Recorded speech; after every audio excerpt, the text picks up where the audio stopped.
ওম শান্তি 25/5/2025 অব্যক্ত মুৰলীৰ আধাৰত শিক্ষাৰ লগতে ক্ষমা আৰু দয়াৰ আৰু আশীৰ্বাদ লোৱাৰ যোগাভ্যাস কৰিম।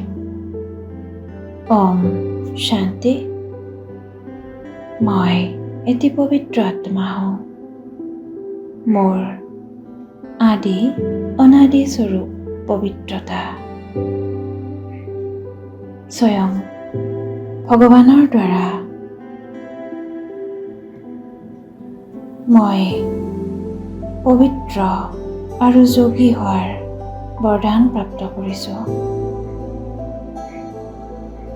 এই বৰদানৰ দ্বাৰা মোৰ মস্তকত পবিত্ৰতাৰ ৰেখা জিকমিকাই আছে।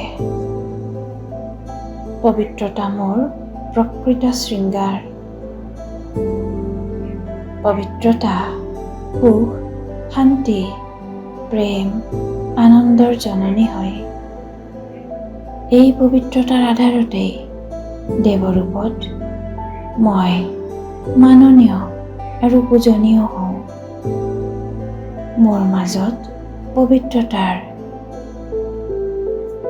ব্যক্তিত্ব আৰু আভিজাত্য দেখা পোৱা যায়। মই প্ৰত্যেককে সন্মান দি আগবাঢ়ো। মই সদায় সন্তুষ্ট হওঁ, প্ৰসন্নচিত্ত হওঁ। এই পবিত্ৰ সংগম যুগত বাপ দাদাই মোক বহুত সম্পত্তিৰ প্ৰাপ্তি কৰাই আছে। জ্ঞানৰ সম্পত্তিৰে মই দুখ অশান্তি, ব্যৰ্থ সংকল্প, নিগেটিভ সংকল্প, বিকৰ্মৰ পৰা মুক্ত হৈ আছো। যোগৰূপী সম্পদৰ দ্বাৰা শক্তিসমূহৰ প্ৰাপ্তি হৈ আছে। শক্তিৰ সমূহৰ আধাৰৰ দ্বাৰা সৰ্ব সমস্যা, সৰ্ববিঘ্নক সহজে পাৰ কৰিব পাৰো। ধাৰণাৰ দ্বাৰা সৰ্বগুণৰ প্ৰাপ্তি অনুভৱ কৰি আছো। সেৱাৰ দ্বাৰা সকলোৰে আশীৰ্বাদ আৰু আনন্দ প্ৰাপ্তি কৰি আছো। সৰ্বসম্পত্তিসমূহক নিজৰ প্ৰতি আৰু অন্যৰ প্ৰতি ব্যৱহাৰ কৰি আছো। সম্পত্তিসমূহক কাৰ্যত লগাও আৰু বঢ়াও। মই ঈশ্বৰীয় সম্পত্তিৰ দ্বাৰা ভৰপূৰ হওঁ।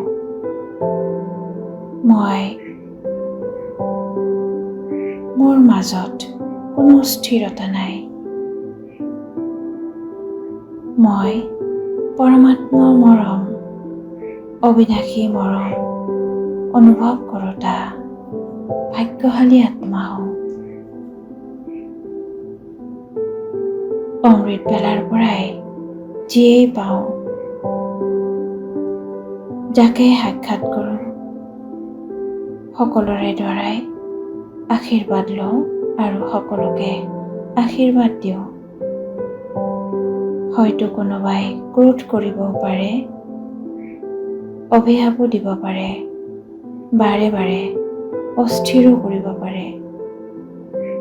কিন্তু মই তেওঁলোককো আশীৰ্বাদ দিওঁ আৰু আশীৰ্বাদ লওঁ। প্ৰত্যেকেই মোৰেই ঈশ্বৰীয় ভাই ভনী। মই কাৰো পৰাই দুখ নলওঁ। মই সুখ দিওঁতা দেৱ আত্মা হওঁ। শুভ ভাৱনা, শুভ কামনা ৰাখোঁ। শিক্ষা দিয়াৰ লগে লগে ক্ষমা ভাবো ৰাখোঁ। আশীৰ্বাদ প্ৰাপ্ত কৰি মই তীব্ৰ পুৰুষাৰ্থত সহজে আগবাঢ়ি গৈ আছোঁ। উৎসাহ আৰু উদ্দীপনাত পুৰোতা আত্মা হওঁ। প্ৰকৃত অন্তৰৰ গৰাকী হওঁ। দিলাৰামক অন্তৰত সমাহিত কৰোতা হওঁ। ওম শান্তি।